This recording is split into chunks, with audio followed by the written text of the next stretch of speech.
Hello everybody, welcome back to the channel. Anyway, bringing you guys a Clearlake fishing report for 8/18/23. So let's just get right into the conditions here. You guys can see the pea soup is piling up in here pretty good. It's a little windy right now. It's been 100 degrees every day this week. You can see the blue-green algae is starting to wad up pretty good, and yes, it does have a foul odor, but compared to this time last year, it's super nice. This time last year we had about 2 foot of water out here, and it was just solid blue-green algae and horrible. And right now I've got about 8 foot of water out there, but you can see it's not the prettiest thing you've ever seen, but it's a whole lot better than it was this time last year. So no complaints. Anyway, let's get over here and look at the water levels. You can see here's a pretty good indication. You can see the dark line on that pole. That's where the water was after all of the rains. You can see over here where the fish were spawning, and what I call my Bobsy gauge. That's you can see it's still about, I'm gonna guess 3-4 inches a week. So that's staying real consistent. And the water temps probably starting out in the 80s, and if I was to go out right now, I'm sure it would be in the low to mid 90s. But I've got some more little clips I'm going to share with you guys on water clarity. But you can see there's just zero visibility in the key right here, and no fish to be caught in here. And my theory on that is, this time last year, like I said, it was high and dry and it was just all grass, and they came in and sprayed it. And my theory is that dead grass decomposing has just affected the oxygen levels in here, and the fish have gone bye-bye. I mean, when we had the high water level, they were in here and they were spawning, but I literally have not caught a fish in my key in months. And look, that just looks like topwater bite heaven over there. Look at all that grass. And when that's all shaded and everything, I mean, the last 10 years, anytime I'd go back in there, every evening, the last 2 hours of the day, I could catch 3 or 4 fish back there super easy, flipping or topwater. So that's all gone. Hey, while we're here, let's just do a quick what's on deck. You can see right here, I've still got the frog tide on. Still got my underspin, catching them on that. Got a glide bait, got the chatterbait, and oh, here's one over here I want to share with you guys. This is a bait that I know I'm going to be doing some pretty good damage on. You guys are all familiar with the black dog lunker plunker. Well, you know, the one you can't get a hold of anymore. Well, there's a company out there that is making the lunker plunker. This is a woodpecker baits version of the lunker plucker, and I tell you, I am very impressed with this bait. This sucker, you can throw it a country mile, and this thing just is so aggressive out there on the water. And what I love about this bait is when you're retrieving it, it's got a slight little roll to it when you're walking it, and it just throws out so much flash. But this is a bait that I'm throwing with a lot of confidence that I know I'm going to get bit on. So you guys do yourselves a favor. I'll put a link at the end of this video, but that's Woodpecker Baits. Go take a look at their website and you'll be impressed. And also, I've got a Carolina rig on the deck.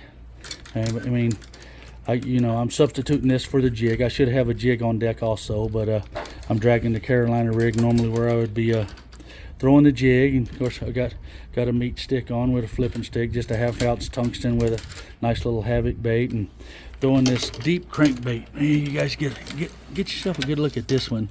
I mean, how hitchy is this sucker? I love this crankbait.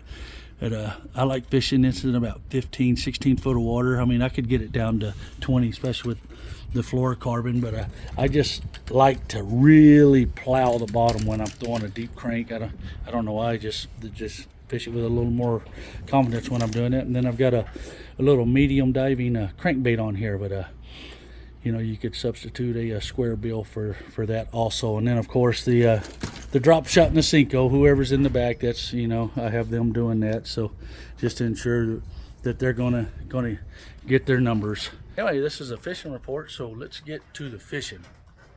Spent a lot of time on the water this week. Been going out here late in the evenings, and have not had a lot of success with my evening bite. That school that's been pretty consistent, that's just here, excuse me, the allergies is just gotten too much pressure, and that school is not producing like it was. You know, I can still sneak out there and get lucky and get one or two fish, but it's not like it was. So anyway, Monday I went out and spent almost 10 hours on the lake with my my buddy James White, and we ran the entire lake. We fished the rattlesnake arm, we fished the redbud arm, and we ran all the way up into the Lakeport area. But instead of just going where I know fish are and just beating up on them, I just decided to act like I'm somebody fresh coming up here and trying to figure these fish out, and we just started fishing where there should have been fish. You know, we found lots of clean water. I mean, I was impressed with the water clarity I was finding. There was a lot of 2 foot of water clarity, so I got to throw the glide baits. We were throwing the topwater baits. We were flipping.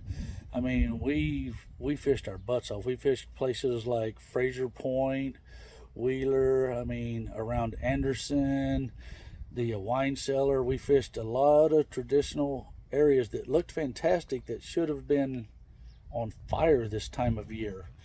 And for the first 6 hours fishing hard and honestly trying to put something together, we did not get a single bite. So we figured, well, the fish aren't eating, so we might as well eat. So we went to Richmond Park, got a quick hamburger, and decided that we would just run up to what everybody calls north. So I'll just tell you guys, it's up past Long Tule Island and up in that area. And of course, it's a timing thing also, so it was later in the day, so we finally started getting bit. We found some grass up there, we found some cheese mats, we were throwing the frog, the whopper plopper, and the buzz bait. And my biggest fish was a 5-pounder. My buddy James, he caught a nice one. I'm guessing it was around 4.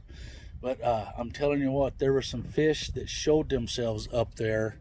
There are some quality fish up in that area. There's a bag to be had up there. So anyway, if you got a tournament coming up, keep that in mind. But I would rate Clearlake as pretty darn good right now. I mean, you gotta, it's a summer pattern.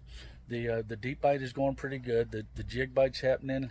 That deep crank, just like, you know, I showed you guys what I got on deck there. But you're still having to sort through those catfish, man. The catfishing is still just ridiculously good. You're just be prepared. You're going to catch some catfish up here on your bass rods if you're chasing that rock pile and that deeper bite. You know, I'm the shallow water guy. I like targeting the fish that go shallow. Normally your summer pattern here on Clearlake is you have a group of fish that go deep and you have a group of fish that go shallow, and they're of the same quality, and I just prefer that shallow fishing. I enjoy the flipping, I enjoy the frog topwater bites, so that's the ones that I target. So that's where I mostly concentrate on, and it hasn't been the greatest yet, but it's really a timing thing. So you just got to like I say, you just put it in high gear, get a search bait in your hand, and when you find that school, you know, you pick on them a little bit, but I recommend you find yourself 2 or 3 schools and you just put them in the rotation, especially if you're up here for a few days, and that will enhance your chances. But with this blue-green algae, the blue-green algae is coming on, and if you go into an area and it's loaded up with that blue-green algae, if you're here for a couple days, don't just go ahead and I recommend not fishing it when that stuff's in there, but don't just forget about that spot 100%. Come back the next day and it could be blowed out of there, and you could have a really good time. But if I had anybody coming up and they asked me what they should go concentrate on, I would tell them to go focus on riprap areas and grass.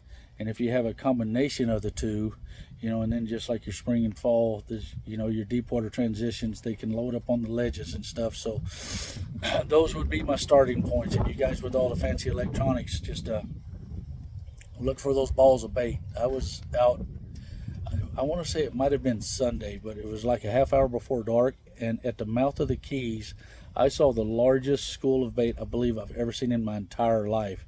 There was so much bait it looked like it was raining, and I couldn't get bit in them. But you know, when it's just raining M&Ms on top of their head, why would they want to eat my fake crap that I'm throwing at them? But anyway, it was amazing to see so much life here in Clear Lake. But anyway, it's like I said, it's been hot every day here. The water temperatures, they're going to start in the 80s. They're going to get up to the mid 90s, and it looks like the weather's forecasting being hot up here for a while. So like I say, I would still rate Clear Lake pretty darn good. If you got a trip planned up, I mean, you can be excited about it. You're just going to have to put your time in and really find them. But the fish that we are catching are big, fat, and beautiful this time of year. And be prepared. Like I said, you are going to catch the catfish. But one thing that surprises me, I mean, even though I'm throwing the bigger baits, I have not caught a crappie by accident in a while. You know, and with the underspins and throwing the little ball head Kitex and stuff like we do ever so often, even the drop shot and stuff, I mean, it just usually every trip you catch a crappie. And I can't remember the last crappie that I caught. But, you know, I'm sure that there's people out there that are targeting them and catching them. But me not just catching them by accident is kind of a bizarre thing. But anyway, I really hope these reports are helping you guys out. Like I said, I'm going to share a link on that whopper plopper bait with woodpeckers at the back of this, and I'll show a few other clips of some of the water quality I've bumped into. But hopefully these videos are helping you guys. Like I said, I'd really appreciate it if you would like it and subscribe. That helps me out on this end, trying to grow the channel. And I'll keep these things coming at you. You know, if anybody out there has a question, just shoot me a question in the comments, and I'll do my best to give you a helpful answer. But anyway, hope all is well. Like I say, when you come up here, treat people the way you want to be treated. And as usual, peace out. Yep. Familiar spot you guys have all seen. Here's what we're dealing with now. This is the stinky blue-green algae that's moving in every evening now, coming in waves and wadding up. So pretty gross. Yep, smells as bad as it looks.